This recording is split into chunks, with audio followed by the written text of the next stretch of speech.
ৰাজকৰি কুণ্ডিল কৰি মই আছিলোঁ এদিন পানৈৰ দেৱতা মোৰ যদুপতিৰ চৰণত ধূপ ধূনা সহস্ৰৱন্তীৰে মই সেৱা কৰি আহিছোঁ। সেইবাবে শিশুপাল দৰে ৰাজা ৰাজেন্দ্ৰ মণ্ডলীক কৰি পৰিহাৰ ভাতৃ মোৰ ৰুক্মৰ বীৰৰ বিৰুদ্ধে আচৰণ কৰি পানৈৰ দেৱতা যদুপতিক মই বৰ মাল্য কৰিলোঁ অৰ্পণ। আজি মই মহাসুখ মহা আনন্দৰে কটাইছোঁ জীৱনে দ্বাৰকাৰ পুৰীত।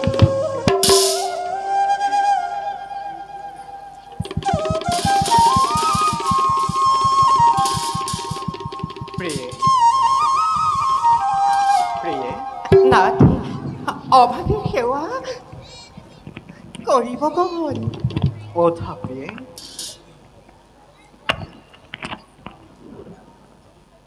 নাথ কিয় দেখোঁ আপোনাক আজি চিন্তাৰ আবেগ? প্ৰিয়ে, ভক্তৰ দুৰ্দশা দেখি মই বৰ অস্থিৰ হৈ পৰিছোঁ। নাথ কোন সেই মহাভক্তবান যাৰ বাবে আপুনি হৈছে অস্থিৰ? প্ৰিয়ে, মোৰ ভক্ত যদি থাকে অনাহাৰে কিদৰে মই সহ্য কৰিম কোৱা দেৱী? নাথ খুলি দিয়ক আপুনি ৰহস্য দুৱাৰ, ভাঙি পাতি কওক মোৰ সকলো কাহিনী। কোননো সেই মহাভক্তবান যাৰ বাবে বহু জগানা ভাঙ অন্তৰ আজি হৈছে চাৰ্কিত?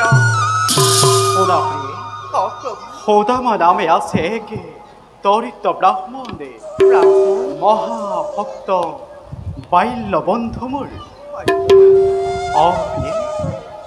শান্তিপুৰীৰ গৰুৰ গৃহতে একেলগে লভিছিলোঁ দুয়ো বিদ্যা শিক্ষাৰ জ্ঞান। কিন্তু মায়াময় দুখৰ শৃংখলে তেওঁ কেনেদৰে কৰিলে শৃংখলিত, তেওঁ সেই দুখ দূৰ কৰিবলৈ অতিকে অক্ষম। প্ৰিয়ে, বাস কৰে ভগ্ন ব্ৰজতে, খুঁজি মাগি যি পাই তাৰেই ক্ষোধা নিবাৰণ কৰে।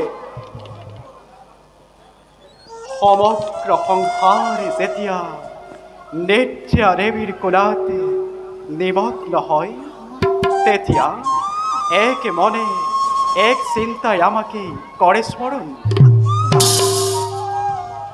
তেন্তে আপুনি তেওঁ সহায় হেতু আগবাঢ়ি যোৱা নাই কিয়? সন্দেহ আছে নেকি সুদামাৰ ভক্তিৰ ওপৰত? সন্দেহ? সুদামাৰ ভক্তিৰ ওপৰত সন্দেহ কৰা মানে নিজৰ ওপৰতেই সন্দেহ কৰা হ'ব ৰুক্মিণী। তেন্তে আপুনি তেওঁৰ ওপৰত কৃপা দৃষ্টি বৰ্ষণ কৰা নাই কিয়? মই তেওঁ দোষ দূৰ কৰিবলৈ সদায় প্ৰস্তুতি। কিন্তু কি স্বামী? সুদামাই যে সেই সুযোগকে আজিৰ পৰ্যন্ত দিয়া নাই দেৱী। অৰ্থাৎ সুদামা নহয় কোনো সাধাৰণ মানৱ, পৰম ব্ৰহ্ম জ্ঞানী জিতেন্দ্ৰিয়। তেওঁ নাম ধন বিনে অন্য ধন নিবিচাৰে কদাপি। সুদামাই এবাৰ হ'লেও যদি মোক দুখ দূৰ কৰিবলৈ আহ্বান কৰে, মই তেওঁ দুখ নিশ্চয় নিবাৰণ কৰিম প্ৰিয়ে। নাথ আপোনাৰ সেই সুদামাক লগ পাবলৈ মনবোৰ অতিকে হৈছে চাৰ্কিত। নিশ্চয় প্ৰিয়ে, তোমাৰ মনোবাঞ্ছা মই অৱশ্যে কৰিম পূৰণ। কিন্তু তাৰ আগতে পৰীক্ষা কৰিব লাগিব ভক্ত সুদামাকে।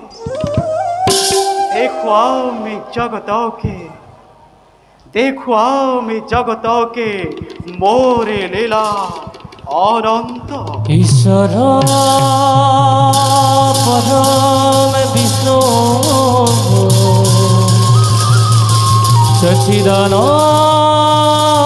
সচিদানন্দ বিগ্রহ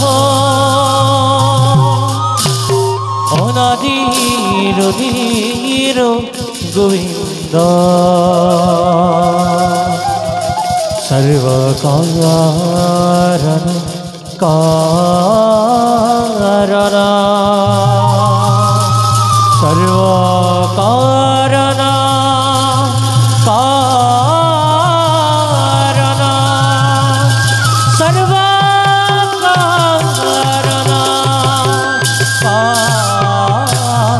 কারণ